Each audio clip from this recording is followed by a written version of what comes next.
Olá, pessoal. Continuar nossa aulinha de climatologia e hidrologia, que nós começamos a falar na aula passada, capítulo 9, sobre bacia hidrográfica. Nós paramos nessa atividade, correto? Que era a delimitação da bacia hidrográfica do córrego Serrinha, que eu acabei fazendo para vocês, e conforme eu fui explicando a interpretação de uma imagem cartográfica, né, como essa daqui, onde eu apresentei para vocês como que era feito, identificação do estuário, identificação das curvas mais altas e, em seguida, o traçado perpendicular a essas curvas. Lembrando de sempre a gente tentar seguir o delineamento do sentido do fluxo preferencial que tem daquela bacia. Bom, a representação digital de uma bacia hidrográfica, como eu já tinha até apresentado para vocês, nada mais é do que um armazenamento e processamento de dados topográficos, que representam uma forma digital de relevo. Isso pode ser obtido, ou nós podemos ter essa informação de três modos, seja ela em curva de nível, seja ela em TIM, ou Triangular Irregular Network, ou o DEM, que é o Digital Elevation Model. Esse aqui nós falamos um pouquinho mais, que é o modelo digital de elevação, beleza? E onde a gente tem, que seria o cartas, em que as cores representam uma determinada altimetria. Então, notem, ó, que essa primeira cor que eu circulei, ela está mais branquinha do que a segunda. Ou seja, esse ponto 355, ele é mais alto do que o 334. Então, nesse caso aqui, os tons de cinza estão nos direcionando do mais alto, ou seja, quanto mais branco, mais alto, e quanto mais escuro, mais baixo está essa imagem digital. Ou seja, cada pixel, que é cada quadradinho dessa figura, representa um dado de altimetria. E esse pixel ele tem uma resolução espacial. Geralmente, as imagens mais comuns, que são as imagens SRTM, esse tamanho em campo representa 30 metros de comprimento. E esse tamanho também 30 metros de comprimento. Ou seja, cada pixel equivale a 30 metros em campo. O mais comum, isso porque a Embrapa ela fez essa atualização das imagens SRTM, que originalmente elas eram de 90 por 90 metros para o resto do mundo inteiro. Para os Estados Unidos ela é 30. Então a Embrapa fez essa atualização para a gente, transformando as cartas de 90 para cartas de 30 metros. Beleza? As curvas de nível nada mais são do que essas linhazinhas tracejadas, então, mais comum da gente perceber. E o TIM, que é esse modelo, ele é um modelo triangular, em que ele tem polígonos que têm uma determinada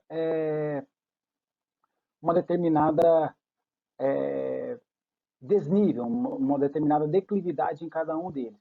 Perceba que eu tenho um triângulo que ele está com mais declividade e um outro triângulo que ele está com um pouco menos declividade.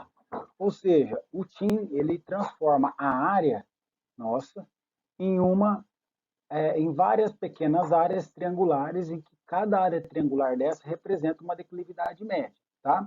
Na nossa região. Eu posso fazer triângulos maiores e triângulos menores. Lembra, cada vez que eu fizer menor essa representação, ou seja, triângulos cada vez menores, mais pesada vai ficar. Minha imagem não necessariamente eu vou ter uma excelente aproximação da minha área. Eu tenho que ter um pouco de, quando eu trabalho com processamento, eu tenho que trabalhar em relação à escala que eu quero apresentar, consequentemente a qualidade desses dados primários que eu vou apresentar nesse trabalho. Bom, como eu disse, o modelo digital de elevação, ele é uma matriz, né, feita de pixels, em que seus pixels representam valores de altitude, aonde são cores em tons de cinzas, que eu posso digitalizar de cartas, posso interpolar com levantamentos topográficos e também posso obter por imagens de satélite, que é o mais comum. Resolução espacial é ideal que a gente trabalhe com escala ou resolução de 2 em 2 metros. O que é isso? Cada pixel represente 2 por 2 em campo. Já na área rural, o ideal para a gente trabalhar é pelo menos que cada pixel represente 100%. Note que se a gente estivesse trabalhando 100% na área urbana, nós estaríamos trabalhando mais ou menos aí uma quadra em cada pixel. E dentro de uma quadra a gente tem bastante diferenças, dependendo do bairro, lógico, mas a gente pode ter inúmeras diferenças dentro dessa área. Então, dependendo do que a gente está trabalhando ou do que nós queremos representar, nós podemos ou devemos trabalhar com uma resolução espacial menor ou uma resolução espacial maior. Consequentemente, as imagens maiores que representam menor comprimento ou menor área em campo, elas são imagens mais pesadas. Representando ela digitalmente, por exemplo, como que nós recebemos a imagem? Como a imagem A, como a figura A. São vários números que são representadas nessa imagem. O software ele vai pegar essa imagem A e vai ler como a imagem B, ou seja, os pontos mais altos para os pontos mais baixos. Basicamente, o que acontece? Ele vai fazer uma avaliação da imagem B com avaliação com os seus vizinhos mais próximos. Ou seja, por exemplo, o pixel 58, ele vai avaliar o que está acontecendo do 69 vai jogar para ele. O 53 vai receber dele. O 44 pode receber dele. O 55 vai receber. O 47 vai receber. O 61 vai lançar para ele. O 68 vai lançar para ele. O 64 também. Então, essa é a análise que o software faz. E aí ele determina quais são os caminhos preferenciais que seriam essa imagem E. Ou seja, esse valor aqui é o valor 78. Dos vizinhos mais próximos a ele, qual que é o mais baixo? É esse vizinho, que ele é o 67. Então, esse pixel 78, ele tem a preferência de lançar para o 67. Por sua vez, o 67, ele tem o 44 como o mais baixo próximo dele. E assim por diante. Tá? Por exemplo, o que é importante para mim? Se o meu eixo tório, aqui nessa figurinha 3.9, está nessa célula azulzinha, eu consigo determinar a montante, tudo que contribui para ele. Essa célula à direita, essa célula à esquerda, mais esta, mais esta, mais esta. Até no canto contribui todos para eles. E assim por diante. Aqui também contribui para ele. Essa daqui joga nesse, que por sua vez joga para lá. Então não contribui no histórico. E assim por diante. Opa, essa daqui não. Seria aqui. Então eu tenho que essa área aqui é a área de contribuição ao nosso eixo tório, a nossa área de interesse. Então, o software ele trabalha dessa forma bem simplificada que eu estou apresentando para vocês. Tá? Então, as linhas de fluxo preferenciais de cada pixel convergindo para o pixel que representa a minha seção de interesse, ou o meu eixo tório. Então, o que o DEM faz? Só para a gente ter uma ideia. O que os softwares fazem com o DEM? Eu posso ter ele com uma área, por exemplo, que eu tenha dentro da minha área 14 pixels, e eu posso ter, por exemplo, nesse outro caso aqui, 55 pixels dentro da minha área. Note que eu tenho algumas situações mais grosseiras. Exemplo aqui no canto esquerdo, eu tenho essa área que não está dentro dos meus pixels, essa área que não está dentro do meu pixel, porém, eu somei essa área a mais, essa área a menos, essa área a mais. Conforme eu diminuo o tamanho do pixel, ou consequentemente a resolução espacial, ela fica melhor, eu consigo ter valores ou a minha delimitação um pouco mais próxima do traçado ou da delimitação oficial da bacia hidrográfica. Para que eu mostro isso para vocês? Porque o DEM ele faz uma aproximação em função da resolução espacial. Ou seja, quanto melhor é a minha resolução espacial, melhor vai ser meu resultado. Ou seja, mais próximo vai ser o resultado do software ao que realmente acontece na bacia hidrográfica. Porém, para eu processar uma imagem com mais pixels, eu tenho que ter mais máquina, tem que ter uma máquina melhor, tem que ter um software robusto, tem que ter uma imagem robusta, enfim, gera toda essa demanda do geoprocessamento para eu processar uma imagem com melhor qualidade. Para que nós usamos as bacias hidrográficas? Tá? Para a drenagem, por exemplo, ela é em função da declividade da área, ou seja, essa bacia hidrográfica ou essa nossa região de interesse, ela vai, ela vai ser norteada pela declividade dessa região, consequentemente vai nos dar ideia de como que é a drenagem na nossa bacia hidrográfica, na nossa área de interesse. O que a representação digital faz nesse sentido? Ele determina um conjunto de condutos. O que é isso? É um conjunto de linhas preferenciais em que o escoamento superficial vai ter sobre a bacia, hidrográfica, tá? Aí eu vou conhecer as declividades e vou conhecer o sistema da minha bacia hidrográfica, ou seja, como que essa bacia hidrográfica vai ter a sua drenagem ou seu escoamento, seja ele natural, seja ele não natural, sendo realizado durante o evento de chuva. As características das bacias hidrográficas, ou a caracterização dela, é dada por esse nomezinho aqui, ó, características morfométricas ou características fisiográficas, tá? Características físicas. Fisiográficas. Também vocês podem encontrar dessa forma, tá? Essas características morfométricas, elas vão dar ideia de como que ela é fisicamente, como que é a morfologia, como que é a forma dela. Ou seja, nós poderemos ter uma ideia de como o clima influenciou nessa região, como os solos foram influenciados nessa região, rochas, a cobertura do solo e assim por diante.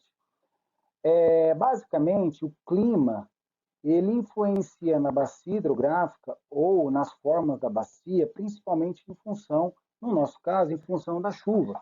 Então, em regiões eu tenho uma bacia que ela é bem marcada, ou que ela tem bastante ocorrência de chuva, ela vai ter bastante canais sendo marcados por conta da característica do clima.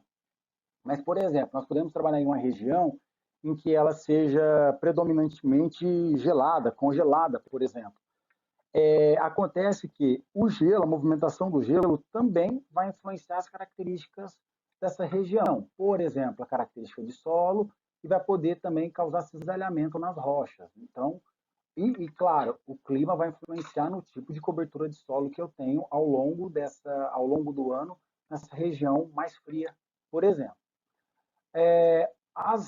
O solo, por sua vez, ele também é influenciado pelo clima, porque se eu tenho um clima mais com uma capacidade de alterar a característica original da rocha, eu vou poder ter uma região com solos mais profundos, por exemplo. Agora, se é uma região em que chove muito e esse solo ele é constantemente lavado, eu vou poder ter uma característica de solo raso ou de pouco solo por conta também do clima. Tá? Por sua vez, o clima, por exemplo, ele influencia na rocha na capacidade de quebrar ela ou não. Então, por exemplo, se eu tenho uma região em que a variação térmica ela é muito alta e muito constante, essa rocha ela vai poder ter a capacidade de trincar, né? De esquentar muito rápido, de esfriar muito rápido, consequentemente ela sofrer esse intemperismo do clima mais rapidamente do que uma outra região, por exemplo, em que as temperaturas elas são mais médias, mais próximas à média ao longo do ano inteiro. Bom, a cobertura de solo também, por sua vez, ela vai ser influenciada por todas essas características, né? Então, por exemplo, se eu tenho um clima mais chuvoso, eu vou poder ter uma cobertura de solo de mais matas, por exemplo. Se eu tenho um solo mais profundo, com bastante capacidade de nutrir as plantas, eu vou tender a ter uma floresta. Se eu tenho as rochas bem temperizadas, com boa característica de fornecer minerais para as plantas, isso vai auxiliar a essa formação de floresta. Agora, se tudo isso que eu disse em favor não acontecer, ou mais de um não acontecer, enfim, isso poderá gerar uma alteração na cobertura de solo por conta. Ou seja, o que eu quero dizer, basicamente, todas essas coberturas, todas essas informações que eu estou passando para vocês, elas influenciam e são influenciadas entre si e, consequentemente, determinam quais são as características fisiográficas da bacia hidrográfica, ou seja, elas se influenciam não somente entre si, né, mas também influenciam todas elas na formação da característica da bacia hidrográfica. Bom, o relevo, ele nos dará a ideia da morfometria ou das características morfométricas da bacia hidrográfica. Quais características são essas? Área de drenagem ou área de contribuição. Não necessariamente elas podem ser elas são semelhantes, mas não é a mesma coisa. Por exemplo, área de drenagem é o seguinte: eu tenho uma área total que contribui para uma determinada seção minha de interesse na bacia hidrográfica. Então, eu posso ter uma área de drenagem ao eixo tórico. A área de contribuição, geralmente a gente trata quando a gente está trabalhando com o sistema de drenagem. Porque, por exemplo, eu tenho uma quadra em que só uma parcela dessa quadra, por exemplo, vai estar influenciando numa sarjeta, tudo bem? Então, por exemplo, a água que vai ser gerada nessa lateral ou nessa metade das quadras estará contribuindo para essa sarjeta. Então, a água vai começar aqui, ela vai aumentando conforme ela vai recebendo mais água, beleza? Então, eu tenho uma área específica de contribuição à sarjeta que nós estamos analisando, tá bem? Outra questão que é importante, o comprimento do curso d'água, as declividades, nós podemos ter declividade do Talweg, declividade do curso principal, do rio principal, e podemos ter também a declividade média da bacia hidrográfica, tá? Então, nós podemos ter aí 3 tipos de trabalho ou 3 tipos de informação de declividade. Também teremos o comprimento de drenagem, que não necessariamente é o comprimento da área de drenagem. O comprimento de drenagem, ele quer dizer que são os caminhos que a água vai percorrer, seja por cima do solo ou seja por cima seja dentro dos vales dos rios. Outra característica morfométrica é o tempo de concentração. O tempo de concentração nada mais é do que o tempo necessário para 100% da minha área de drenagem. Deixa eu fazer o desenho da bacia hidrográfica aqui, ó. E eu tenho o riozinho aqui no meio. O tempo de concentração quer dizer o tempo que leva para a última gotinha que caiu aqui no ponto mais longe da bacia hidrográfica, escoar por dentro da bacia e chegar até a nossa seção de interesse. Ou seja, nesse tempo de concentração, eu tenho toda a bacia hidrográfica contribuindo com vazão no eixo tório da minha seção. Beleza? Como que nós calculamos ou determinamos a nossa área da nossa bacia hidrográfica? Ela é a região, né, de entrada ou de captação de água de chuva, vai ser sobre essa bacia que nós vamos trabalhar ou sobre essa área de captação, e a gente vai poder ter uma ideia de qual que é a potencialidade hídrica, beleza? Se eu tenho uma maior área para o mesmo volume de precipitação, quanto maior é a área, maior é a potencialidade hídrica, ou seja, maior é o volume de entrada de água nessa bacia hidrográfica, tá? Nós podemos obter ela por planímetro, beleza? ou seja ele planímetro digital e também não digital. O que acontece? Esse planímetro aqui, por exemplo, nós vamos com essa mira andando por cima da linha limite da bacia hidrográfica. Depois, nós temos aqui o quanto que ele andou e o quanto de ângulo, ou seja, nós temos a ideia de área e de perímetro, beleza?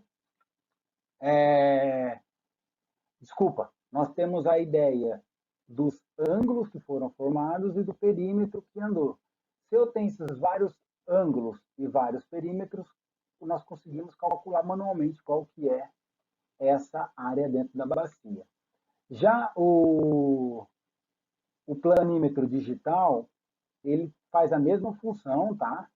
Então, nós vamos andando com a mira por cima do limite da bacia hidrográfica e essas duas rodinhas vão andando, girando, enfim, calculando o quanto andou e o quanto de ângulo andou para cada um dos lados. Feito isso, esse equipamentozinho, ele lê automaticamente, na verdade, ele faz todas essas contas e determina qual que é a área e perímetro da nossa região. Já quando a gente vai trabalhar com geoprocessamento, né, se a gente tem a carta topográfica, por exemplo, a gente vai lá, deixa ela numa escala compatível no AutoCAD, por exemplo, e traça a delimitação dela e obtém, por exemplo, a informação de área. No geoprocessamento também, um ArcGIS da vida, também a gente consegue inserir a imagem na escala original dela, e aí nós traçamos um polígono ao redor e podemos obter qual que é a característica de área e perímetro dessa área. Bom, tendo a área, nós podemos ter o quanto precipitou. Lembra que precipitação é um volume, na verdade, 1 milímetro nada mais é do que 1 litro de chuva por metro quadrado. Então, se a gente tem o quanto choveu nessa área, multiplicando pela área, 1 milímetro de altura vezes a área, nós temos o volume de precipitação nessa área. Por isso que quanto maior é a área, maior é o potencial hídrico dessa bacia hidrográfica. Aí, outra forma que nós podemos obter as características morfométricas, na verdade, complementando, nós podemos ter o comprimento do rio principal, que é o rio mais longo, desde o estuário até a ponta mais distante. Eu posso ter vários confluentes, vários afluentes. Por exemplo, deixa eu ver uma corzinha aqui. Eu vou continuar no vermelho. Nós temos aqui o córrego Serrinha. Para eu descobrir qual que é o rio principal, eu vou vir aqui e vou medir esse pedaço, mais esse pedaço, esse pedaço, esse pedacinho de rio, esse pedacinho, esse até aqui em cima e esse indo aqui para a direita. Beleza. A partir do estuário, qual que é o comprimento maior que a gotinha de água ela vai andar nessa bacia hidrográfica? Me parece que o mais longo deles nada mais é do que isso daqui, ó. Certo? Que vem até aqui na nascente mais a sudoeste da nossa região. Então, nesse caso, nós descobrimos que o rio principal é esse rio Bruno Serrinha que vem até o sudoeste, porque ele é o mais longo da nossa região. Só que também nós temos esse outro comprimento que ele é chamado de Talweg, que é o comprimento do Talweg. O que é esse comprimento do Talweg? É o caminho mais longo que a água vai percorrer sobre a bacia hidrográfica, sobre aquela gotinha que caiu no ponto mais remoto da bacia até o estuário da bacia hidrográfica. Se nós descobrimos que o rio mais longo é este, consequentemente, a distância maior que essa gotinha vai correr vai ser da nascente do rio principal até o ponto mais alto, por exemplo, até esse ponto aqui que eu estou destacando, em função do escoamento pelo canal preferencial do Talweg, tá? Em função das curvas de nível. Ou seja, Rio principal nada mais é do que o rio mais longo de todos eles. O comprimento do Talveg é o comprimento do rio principal mais a distância até o ponto mais remoto da bacia hidrográfica. Ou seja, o comprimento do Talveg é o caminho mais longo que uma gotinha pode andar dentro da nossa bacia hidrográfica. Como que nós podemos obter isso? Através de curvímetro, que é esses dois equipamentos aqui, tá? Em que você vai passando o equipamento por cima da informação que você quer medir e depois ele vai te dar o quanto centímetros, por exemplo, ele andou e pela escala que está a imagem, que está a carta, você consegue trabalhar. Então, por exemplo, se está 1 para 100 e você andou 10 centímetros, quer dizer que em campo você andou 1000 centímetros, ou nada mais do que 10 metros. Esse equipamento aqui digital, ele já faz essa conta. Então, você seta nele qual que é a escala da carta, que você está medindo, está passando o curvímetro, passa esse curvímetro por cima da sua informação e pela escala ele já calcula e te dá a resposta automática. Ou você pode usar a CAD, tá? Como eu tinha dito anteriormente, você pode pegar o CAD e colocar a sua carta na escala compatível, vir aqui e medir quanto que deu. E também em software de SIG, ou sistemas de informação geográfica, você também consegue fazer esse levantamento dos comprimentos, seja do rio principal, seja do Talveg. Continuando aqui, mais informações ou características morfométricas da nossa região, ou das bacias hidrográficas, nós temos essa outra informação, que é nada mais do que a densidade de drenagem, que é dada por essa letrinha DD. Nada mais é do que a proporção entre o comprimento total dividido pela área total da bacia hidrográfica. Ou seja, esse comprimento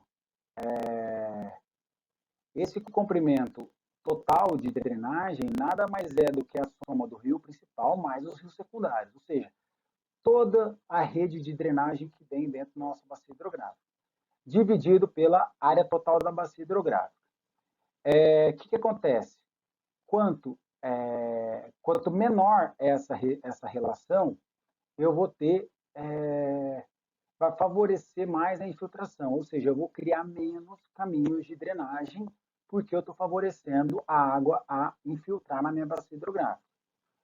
Agora, quanto maior é esse índice, maior vai ser a quantidade de rios, maior é a quantidade de caminhos ou canais de drenagem. Consequentemente, eu tenho rochas mais permeáveis, porque favorece o escoamento, beleza? Ou seja, se eu tenho uma densidade de drenagem alta, quer dizer que eu tenho muitos caminhos de água. Se eu tenho muitos caminhos de água, quer dizer que as rochas e os solos, eles são impermeáveis, pois prevalece o escoamento. Porém, quando a densidade de drenagem é baixa, quer dizer que eu tenho solos e litologias mais permeáveis, porque favorece a infiltração. Se favorece a infiltração, não favorece o escoamento. Não favorecendo o escoamento, não favorece a criação de canais de drenagem. Aí nós viemos para dois índices que são um pouquinho mais difíceis. Essa distância média do divisor de água até o curso d'água.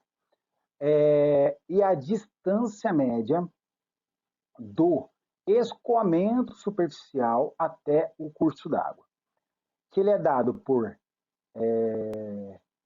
XD, o primeiro índice, né? Ou seja, ele é metade do inverso da densidade de drenagem, e já a distância média de escoamento superficial, ou XH, ele é 1/4 do inverso da distância média.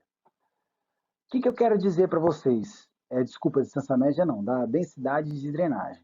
Deixa eu voltar de novo fazer nossa baciazinha hidrográfica. Ó, eu vou fazer ela aqui. E aí eu vou fazer o nosso riozinho aqui no meio, ó, tá? O que acontece? O primeiro, que é a distância média do divisor de água, ou seja, o divisor de água é essa linha vermelhinha, tudo bem? Até o curso d'água, que é o azulzinho na figura ao lado. Esse XD, ele nos dá essa distância aqui, ó. Se eu pegar o divisor de água e medir até o rio, eu vou ter uma distância. Se eu pegar de novo o divisor e medir até o rio, eu vou ter uma outra distância. Aí eu faço várias vezes essas distâncias, tanto aqui quanto aqui do outro lado, ou seja, em função do rio mais próximo, essa distância. Vou pegando várias distâncias, beleza? Ou seja, a distância média do divisor de água até o rio, ele é dado por essa relação, 1 ou meio do inverso da densidade de drenagem. Só que é o seguinte, nem toda gotinha de água cai sempre em cima do divisor de água, correto? Eu posso ter uma gotinha, vou fazer uma gotinha roxa aqui, que ela cai no meio, beleza? Essa gotinha que caiu aqui no meio, ela não tem a mesma distância da gotinha que caiu aqui no divisor de água. Ou seja, essa distância média do escoamento superficial até o curso d'água é essa distância, por exemplo, dessa gotinha. Aí eu tenho uma outra gotinha aqui que vai ter essa distância. Depois eu vou ter uma outra gotinha aqui que vai ter essa distância. Ou seja, o quanto a gotinha escoa superficialmente em média na bacia é o XH, que ele é 1/4 da densidade de drenagem. Agora, a distância média de quão longe está o divisor de água até o curso d'água, ele é dado pelo XD, que é só metade desse inverso da densidade de drenagem. Tudo bem? Conseguiram entender? Espero que sim, que esse é um pouquinho difícil de entender. Mas se vocês entenderam, manda pergunta, manda dúvida lá no nosso chat, que que eu tento explicar novamente isso para vocês, tá bem? Bom, e aí nós viemos para esse outro índice, que é a ordem do rio. Ela é uma hierarquização dos cursos d'água, beleza? Como que nós fazemos isso?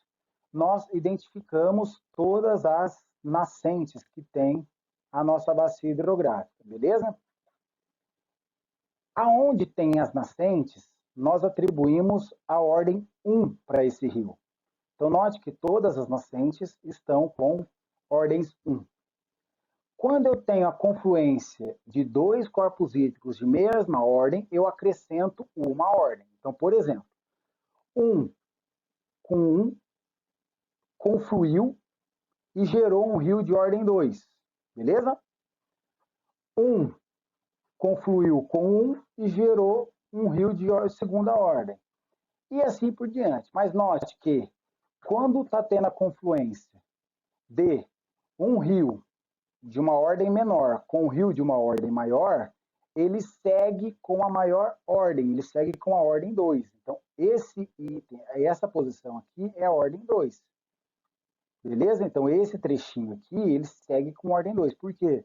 Porque confluiu um 2 com 1, como o 2 é de maior ordem, ele continua sendo com ordem 2.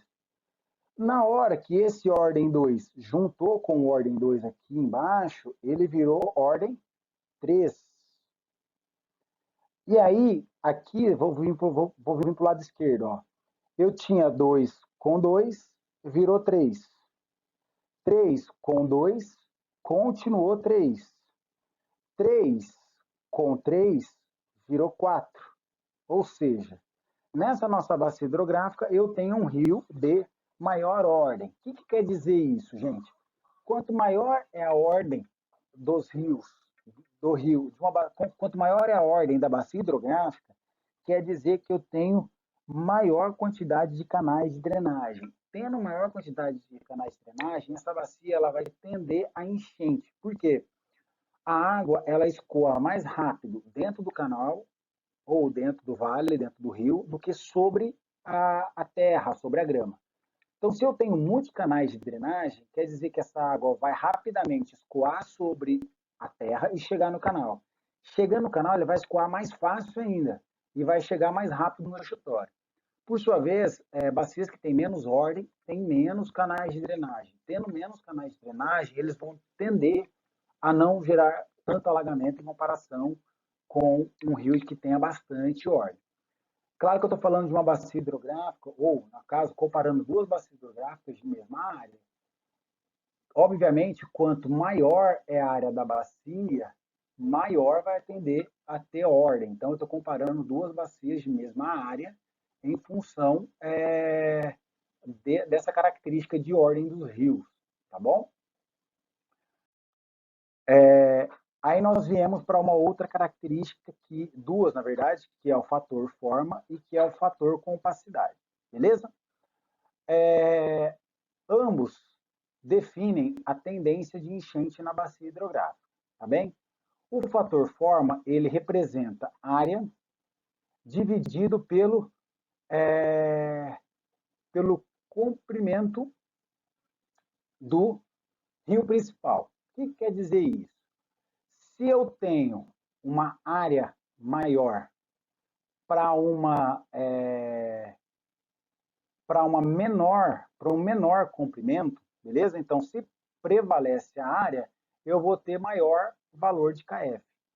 Tendo maior valor de KF, eu vou ter umas bacias menos alongadas, tá bem? Elas vão ser umas bacias mais circulares. Em bacias mais circulares, vamos olhar aqui embaixo, ó. A água, ela chega mais rápido nos rios, mais rápido no estuário do que uma bacia alongada. Ela demora tudo isso para chegar até lá no estuário. Ou seja, quanto mais circular é a bacia, maior é a tendência de enchente. Quanto mais alongada é a bacia, menor é a tendência de enchente. Tudo bem ou não? O fator de compacidade, ele quer dizer quão irregular é a bacia. Ou seja, quanto maior é o KC, está prevalecendo mais perímetro. Se está prevalecendo mais perímetro, por exemplo, eu posso ter uma bacia bem irregular, tá? Ou seja, ela é uma bacia que ela tem uma certa dificuldade dele escoar. Então, como eu tenho mais dificuldade, os caminhos são mais tortuosos, eu tenho mais dificuldade dessa aguinha escoar por cima da bacia, menor vai ser a tendência de enchente. Agora, se ela é menos irregular, ou seja, se ela é mais regular, como a bacia circular, ela vai tender a enchente. Bom, em função dos dois fatores, fator forma e compacidade. Quanto mais redonda e mais circular, mais regular, menores são as tendências, maiores são as tendências de enchente. Vamos lá de novo. Se eu tenho um KF alto e se eu tenho um KC alto, um KC baixo, eu vou tender a enchente. Beleza? Porém, se eu tenho um fator forma pequeno, ou seja, está prevalecendo uma bacia alongada, e um KC alto, ou seja, ela bem irregular, ele vai tender a não ter enchente. Tudo bem? Conseguiram entender um pouquinho? Não. Por quê? Quando eu tenho o fator forma pequeno, quer dizer que ela é alongada. Se ela é alongada, é mais difícil a água chegar. Se eu tenho um KC, um fator de compacidade alto, a borda da bacia hidrográfica ela é mais irregular, então tem mais dificuldade para a água escoar. Então também não vai tender. Porém, se eu tenho um fator forma alto, quer dizer que a bacia hidrográfica ela é mais redonda. Então a água vai chegar mais próxima ao meu estuário, por isso que vai tender a enchente. Agora, se eu tenho um fator compacidade baixo, quer dizer que ela é menos irregular a delimitação dela. Consequentemente, também vai tender a enchente, porque vai ser mais fácil essa água escoar. Tudo bem, galera? É um pouco confuso esses dois, tá? Mas eles são inversos um ao outro, né? Então, assim, para não ter enchente, o KF tem que ser menor e o KC tem que ser maior. Para ter enchente, o KF tem que ser maior e o KC tem que ser menor. Beleza? Qualquer dúvida, a gente pergunta lá de novo na salinha nossa online, tá? E aí, galera, nós chegamos nas declividades, que nós vamos ver, basicamente não, nós vamos ver 4 tipos de declividade. A primeira declividade delas é a declividade da bacia hidrográfica como um todo, tá bem? Porque é o seguinte, geralmente, sobre o solo ou sobre a bacia hidrográfica, as declividades elas tendem a ser menor do que a declividade que acontece dentro do rio. Porque como o rio, eu tenho um escoamento, como no rio acontece a confluência de todas as águas, então eu tenho, geralmente, nos ventos chuvosos, maior volume de chuva escoando por dentro dele. Então, as seções dos rios, geralmente, elas têm uma maior declividade do que a declividade sobre a bacia hidrográfica. Resumindo, basicamente, as declividades médias de bacias hidrográficas são menores do que declividades médias de corpos d'água. Apesar da gente usar a declividade dos corpos d'água e declividade do Talveg como a declividade média de bacias hidrográficas. Nesse caso, a gente acaba estimando que o tempo de concentração ele é mais rápido do que de fato vai acontecer. Supondo, se nós fizéssemos o tempo de concentração, ou seja, o tempo que leva toda a bacia hidrográfica para contribuir no estuário, em função da declividade do rio, como vai ser menor, nós vamos chegar à conclusão de que a água, após uma chuva, vai chegar mais rápido. Porém, não é isso que vai acontecer, porque a água vai escoar mais devagar em função da declividade sobre a bacia hidrográfica do que dentro do rio. Entenderam? Então, geralmente, a gente acaba optando por essa declividade do curso d'água que a gente acaba pecando pela maior segurança, tá? Mas tomem cuidado, porque não necessariamente isso vai ser maior para projetos de drenagem, tá? Bom, criançada, como que a gente calcula isso? Nós temos essa somatória aqui, ó. Isso aqui eu vou fazer para vocês depois no exercício, que vai ser mais fácil. Nós temos uma somatória de 1 até n. Esse n é a quantidade de áreas que eu tenho entre duas linhas ou duas curvas de nível. Tudo bem ou não? Eu vou pegar uma curva aqui, ó. Eu vou pegar essa curva aqui, eu vou destacar ela, deixa eu tentar aqui, ó, essa daqui, beleza? E eu tenho essa outra curva aqui, ó, estou destacando ela. Ou seja, eu tenho um N aqui, que é essa área entre duas curvas de nível, beleza? Então, para cada intervalo entre duas curvas de nível, eu vou ter um I indo de 1 até, sei lá, supondo que eu tenha 100 intervalos de curva aqui, nessa minha bacia hidrográfica. Eu vou ter umas 100 áreas aqui, 200 áreas, por exemplo. Então, eu vou fazer uma somatória dessa relação por essa relação aqui embaixo. Então, o N é o número de intervalos entre duas curvas, então eu vou dividir pelo número de intervalos entre duas curvas. Tranquilo? Esse ΔI, ele é a diferença das cotas entre duas curvas de nível. Então, supondo que essa curva aqui seja 300 e essa seja 350. Então, eu vou ter um ΔI de 50 metros. Beleza? Dividido por esse WI. O que é esse WI? É a distância média entre essas duas curvas de nível. Como que eu faço isso? Eu venho aqui e meço várias vezes e tiro uma média entre essas curvas de nível. E essa Azinho I nada mais é do que a área entre cada intervalo de curva de nível. Beleza?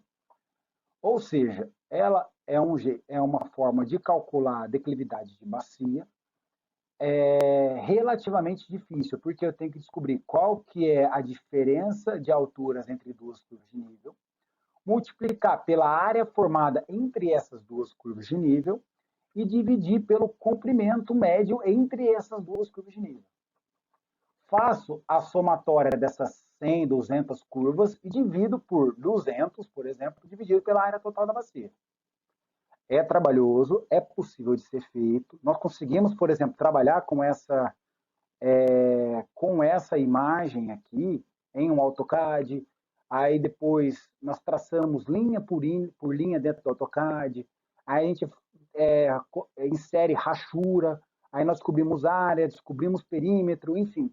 A gente pode fazer vários trabalhos desses, por exemplo, no software de CAD, e determinar quais são as características esses dados e fazer esse cálculo no Excel, por exemplo. Tá? Mas nós podemos fazer esse cálculo num software de GIS, por exemplo, que todos esses cálculos aqui ele é feito automaticamente. Claro que nós precisamos alimentar o software com informações adequadas, tá? Não é jogar o papel lá dentro e falar, ó, se vira. Nós temos que dar alguns inputs, alguns algoritmos, para que esse software faça o cálculo adequado. Tudo bem? Nós vamos fazer um exemplo desse que eu coloco em tabela para a gente poder ter uma ideia de como fazer esse cálculo. Tranquilo? E aí nós chegamos em função das declividades dos rios. Nós temos 3 tipos de declividade. A primeira dela é a declividade simples, que nada mais é do que a diferença da cota mais alta do rio, ou seja, lá na nascente, dividido pela cota mais baixa, ou seja, lá no estuário, dividido pelo comprimento total do curso d'água. Nós podemos fazer essa declividade simples, além do rio, fazer pro Talveg também, tá? Como que nós fazemos isso? Supondo que depois do rio em azulzinho ainda tenha um pouquinho de comprimento do Talveg até o ponto mais alto, lá o mais remoto. Então, aí nesse caso, o L vai ser o L do Talveg, que vai ser desde o estuário até o ponto mais remoto da bacia hidrográfica, o L do Talveg, beleza? Isso vai ser a divisão. E aí o ΔH vai ser o ponto mais alto do Talveg menos o ponto mais baixo do Talveg dividido pelo comprimento do Talveg. Então, as declividades dos rios, nós podemos também fazer igual para o Talveg. Nós podemos fazer do rio principal e também fazer dos rios secundários, tá bem? Essa é a declividadezinha mais tranquila da gente fazer, tá? A S2, que é a declividade média, ela é o seguinte, essa equação, ó, ela é 2 vezes a área formada debaixo do... deixa eu mudar o ponteiro aqui. Ela é 2 vezes a área formada abaixo do perfil do rio, ou seja, é essa área em vermelho, que está aqui embaixo, dividido pelo comprimento ao quadrado, ou seja, o comprimento do rio. Como que nós fazemos isso? Nós viemos aqui, calculamos várias áreas. Por exemplo, primeiro um triângulo, segundo um trapézio, terceiro trapézio, quarto trapézio e assim por diante. Com trapézios, nós vamos calculando essas várias arinhas aqui de baixo. Ó. Beleza? Depois que a gente faz o cálculo de cada arinha dessa, nós somamos toda essa área. E aí nós pegamos essa área abaixo do gráfico, ou abaixo do perfil do rio, e transformamos em uma área triangular, beleza? Cuja a base do triângulo é igual ao comprimento do rio, beleza? E aí nós transformamos essa área vermelho em essa área verdinha aqui, que é uma área de um triângulo. Fazendo essa equação, então, seria semelhante ao quê? A nós inferirmos um triângulo de base igual ao comprimento do rio principal, cuja a área do triângulo é a mesma da área formada abaixo do perfil do rio. De novo, posso usar para tal VEG, só que aí eu vou calcular a área formada abaixo do perfil do tal VEG. Tudo bem? Dúvida até aí, galera? Nós vamos fazer o exercício também, acho que vai ficar mais fácil na hora que eu for resolver o exercício. E aí nós viemos na última declividade, que ela é um pouquinho assustadora, mas nada mais é do que a gente determinar essa declividade equivalente constante, é a S3, em que seria uma média de todas as declividades formadas em cada pedaço do rio. Então, por exemplo, ó, eu tenho a somatória dos vários comprimentos, ou seja, esse LI com esse L2I, com esse L3I, com os demais Ls, eu terei o comprimento total do rio, por exemplo. Então, essa somatória aqui nada mais é do que o L do rio, beleza? Ou o L do tal VEG. Tranquilo? Depois eu vou dividir pelo somatório desse pedacinho aqui, ó, LI, dividido pela declividade desse pedacinho. Ou seja, eu pego o rio, o perfil do rio, e divido ele em vários subperfis, aí, subtrechos, beleza? E aí eu calculo qual que é a declividade nesse subtrecho e divido o comprimento desse subtrecho pela declividade desse subtrecho. E aí eu somo o resultado dessa divisão e aí eu obtenho esse valor aqui embaixo. Beleza. Faço a divisão do comprimento total do rio, tá? Faço a divisão do comprimento total pelo resultado da soma das divisões do comprimento de cada trecho pela raiz da declividade de cada trecho. O resultado eu levo ao quadrado. Também isso daqui, galera, nós vamos fazer em tabelinha. Vou mostrar para vocês que ele pode ser um pouquinho mais tranquilo de fazer em tabela, tá? Mas basicamente a gente separa o rio em subtrechos e calcula a declividade de cada subtrecho, o comprimento de cada subtrecho e faço a relação comprimento por declividade, somo esses resultados e divido pelo comprimento total, pego o comprimento total e divido por esse valor e ele leva ao quadrado. Tranquilo até aí? E aí, basicamente, gente, não necessariamente é isso, mas geralmente a gente tem esse tipo de exemplo, ó. A declividade simples, essa linha vermelha, ela é uma declividade maior do que está acontecendo. A declividade 2 e a declividade 3, geralmente elas se invertem, tá? Também. Eu posso ter a declividade S3 mais íngreme do que a S2. Nesse caso, a S2 ela está mais íngreme do que a S3. Tranquilo? Bom, galera, o que a gente pode discutir em relação a isso? Essa S1, eu posso estar trabalhando com ela e eu estou considerando que a declividade do rio ela é alta. Consequentemente, o tempo de concentração ele vai ser menor, porque vai chegar mais rápido. Então, quando eu estou trabalhando com enchente, pode ser interessante eu calcular com essa declividade mais íngreme. Só que é o seguinte, se essa água chegar mais rápido, eu vou ter uma vazão maior. Tendo uma vazão maior, eu vou ter um sistema, um dispositivo mais caro. Então, será que de repente compensa eu usar esse valor por conta disso? Tá? E aí nós caímos para essas outras duas, que são declividades mais próximas à declividade média que está acontecendo no rio, seja a S2 que é a média, seja a equivalente constante que é a S3. E aí sim a gente pode ter um tempo de concentração mais próximo ao tempo de concentração que realmente acontece na região, tá? E aí a gente pode trabalhar com sistemas em que não seja tão caro quanto se a gente superestimasse o tempo de concentração. Porém, gente, o S1 ele pode ser um bom cálculo para sistemas de drenagem, que se eu conseguir fazer um sistema não tão caro, mas que suporte um evento de chuva mais intenso, melhor vai ser o meu sistema, tá bom?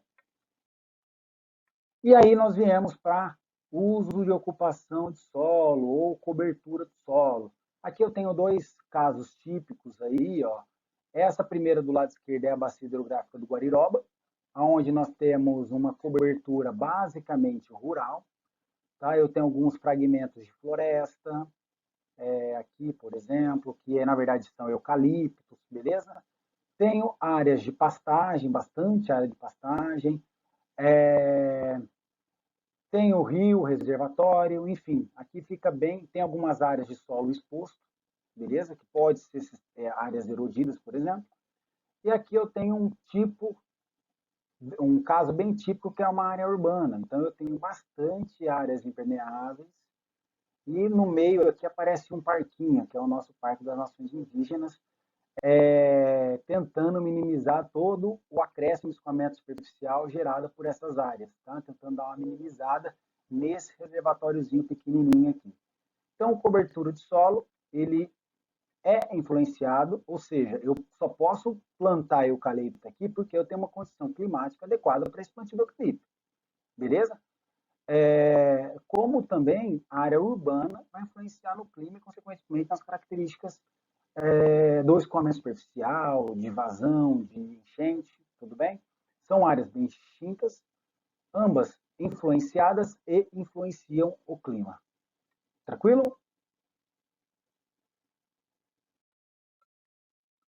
Eu vou encerrar aqui, galera, e vou. Na verdade, acho que já está acabando os slides para chegar no exercício. Vamos mais um pouquinho. Ó. Aí nós viemos numa característica de tempo de concentração, se eu não me engano, o próximo slide é o exercício, que nada mais é do que o tempo de percurso que a gota que atinge a região mais remota da bacia hidrográfica leva para chegar até na nossa seção de interesse, ou seja, chegar no estuário. Ela é em função de características morfométricas. Exemplo, se eu tenho uma bacia mais íngreme, ou seja, uma declividade alta, esse escoamento vai ser mais rápido.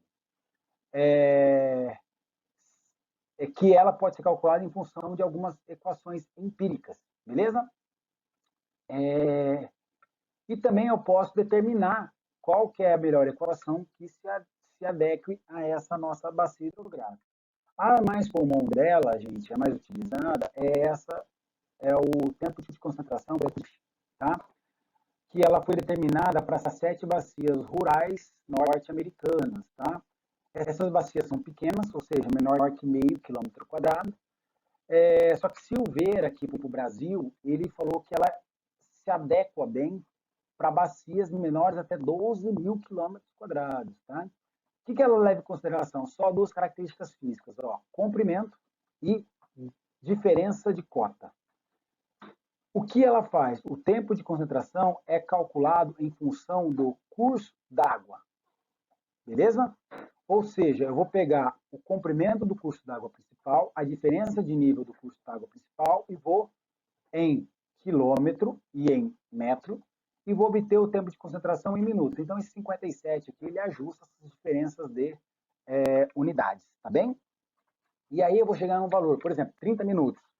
Quer dizer que essa bacia leva para a gotinha mais remota atingir o meu estuário com 30 minutos. Beleza? Outra que também é muito utilizada aqui no Brasil é essa do Corpo dos Engenheiros do Exército Norte-Americano, que ela foi feita também para bacias rurais americanas e aí sim áreas até 12 mil quilômetros hectares e quilômetros quadrados, perdão, e rio principal menor que 237 quilômetros. Nesse caso, ele usa também duas características físicas, comprimento e declividade, e agora nesse caso não é mais diferença de cota, é declividade, em quilômetro e em metro por metro, e esse 11 e 46 ajusta os valores para serem em minuto. O que eu quero dizer para vocês? Notem que ambas foram feitas para os Estados Unidos e para determinadas características de comprimento e de área. E rural americana. Se vocês entrarem um pouquinho no Google Earth e derem uma fuçada, vocês vão ver que as áreas rurais americanas elas são bem distintas das nossas, tá? Então, não necessariamente essa característica ou essa equação, ela se adequa bem dependendo da nossa bacia hidrográfica. Então, nós temos que usar essas equações empíricas com certa cautela ou avaliar que tipo de característica a nossa região se adequa mais a essa equação. Outra coisa que eu estou chamando a atenção, por exemplo, se eu tenho uma bacia que ela é mais lisa ou ela é mais áspera, porém o L e o S são iguais, elas terão o mesmo tempo de concentração. Ora, Mas a bacia hidrográfica, que ela é mais lisa, por exemplo, uma área mais urbanizada, essa água vai chegar mais rápido no estuário do que uma bacia rural, que ela tem uma bacia mais áspera, por exemplo, é mais difícil a água escoar por meio da grama, é, por conta das árvores, enfim. É mais difícil no bacia rural, ou seja, a água vai demorar mais tempo para chegar na bacia rural do que na bacia urbana. Mas, como eu estou levando em consideração só L, ou seja, comprimento, e S, declividade, independente da cobertura de solo, o tempo de concentração serão iguais. E não é isso que acontece. Tá? Bom, por fim, nós chegamos a esse exercício, onde vocês calcularão os dois tempos de concentração para cada uma das equações, tanto de Kirchhoff quanto a do exército americano. Tranquilo? Valeu, galera. Desculpa o comprimento aí, mas vão lendo com calma, vão ouvindo com calma. Espero que tenham ouvido com calma. Agora no final estou falando isso, né? Espero que tenham ouvido com calma. Volte um pouquinho, ouça de novo, tome a anotação e mande dúvida para mim. Ainda não acabou esse slide, tem mais um pouquinho que eu vou gravar e já subo também para vocês. Valeu, galera. Um abraço. Até o próximo.